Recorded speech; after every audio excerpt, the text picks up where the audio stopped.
빈대에 타는 냄새가 심리나. 머나먼 옛날의 이야기다. 정읍시 과교동 서당촌에서 10리쯤 떨어진 산골에 의주암골이라는 옛 마을 자리가 있다. 8.15 해방 전엔 7, 8호에 농가가 자리하고 있었으나 지금은 다 없어지고 하나의 돈사가 있을 뿐이었다.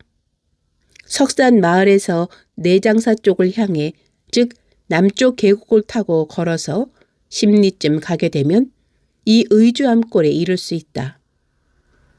이 의주암골에 산수의 경관이 뛰어난 빈터가 있으니 그게 용무남 절터이다. 용무남 절터는 큰 절터와 작은 절터가 가까이 인접해 있다.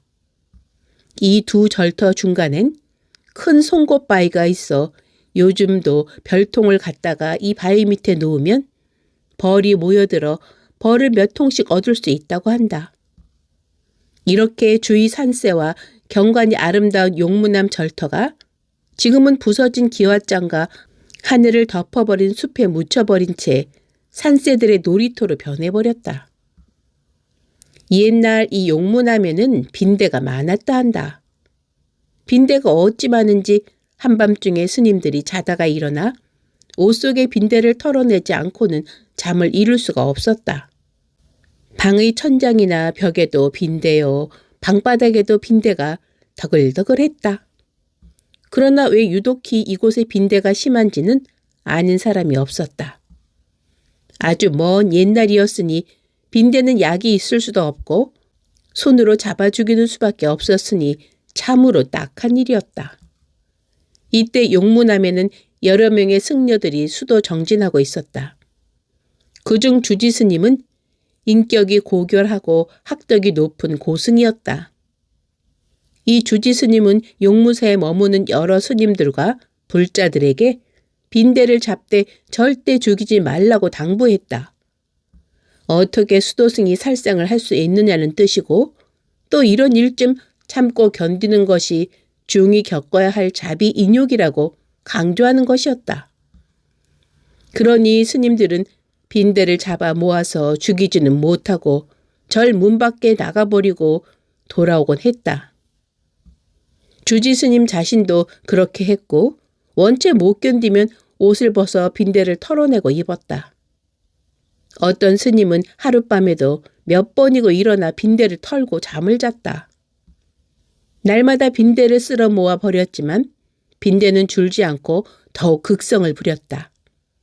이젠 온 집안이 사이사이 모두 빈대천지요. 지붕의 기와장 밑까지도 빈대로 꽉 차 있었다. 음식 속에도 죽은 빈대가 묻혀있기 일쑤였으니 빈대 때문에 못 산다는 말이 나오지 않을 수 없었다. 이 절에는 나이 어린 행자 한 분이 있었다. 행자는 빈대의 성화를 견딜 수가 없었다. 다른 스님들은 오랜 습관이 되어 잘 견디고 있지만 이 절에 온 지 1년도 안 된 행자는 더 이상 견딜 수가 없었다.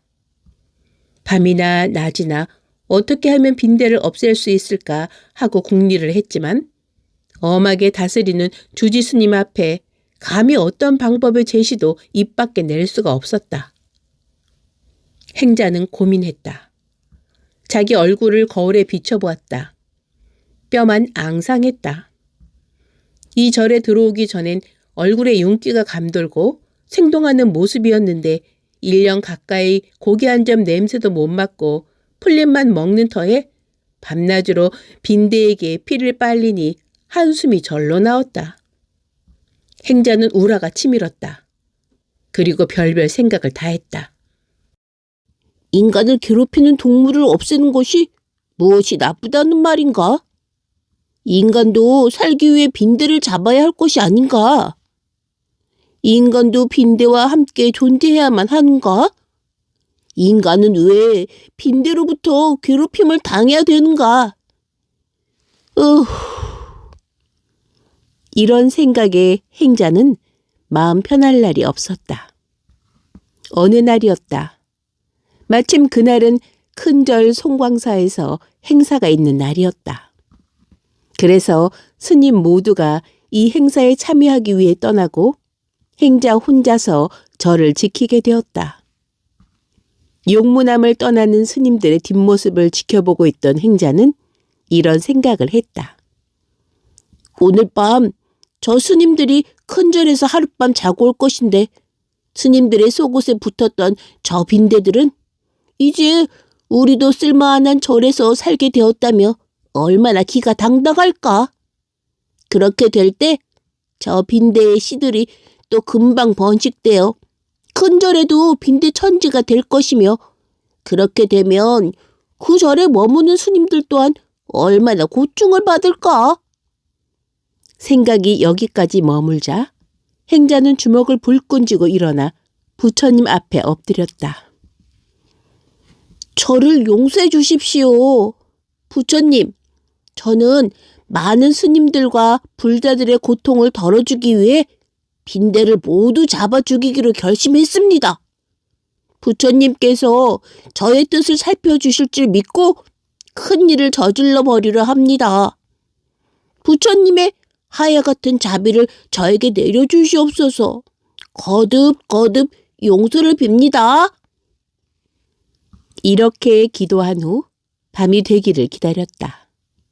밤이 깊었을 때 행자는 얼른 법당으로 들어가 부처님을 들고 나와 절문 밖에 모셔놓았다. 불길은 높이 솟아 삽시간에 용무남을 완전히 태우고 말았다. 용무남이 불에 탈 때 빈대 타는 냄새가 심리를 뻗쳤다고 한다. 초가 삼간 다 타도 빈대 타는 맛이 좋다던 옛말이 실감으로 나타난 광경이었다.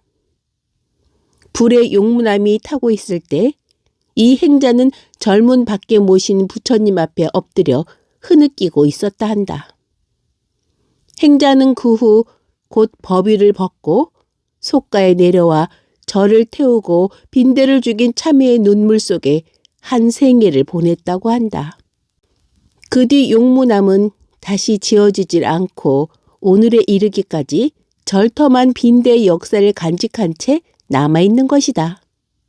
8.15 전까지만 해도 이 절터에 가면 돌과 기와장에 빈대 껍질이 붙어 있었다는 이야기가 있는가 하면 6.25 이후까지도 기와장에 빈대 껍질의 흔적이 있었다고 말하는 주민도 있다.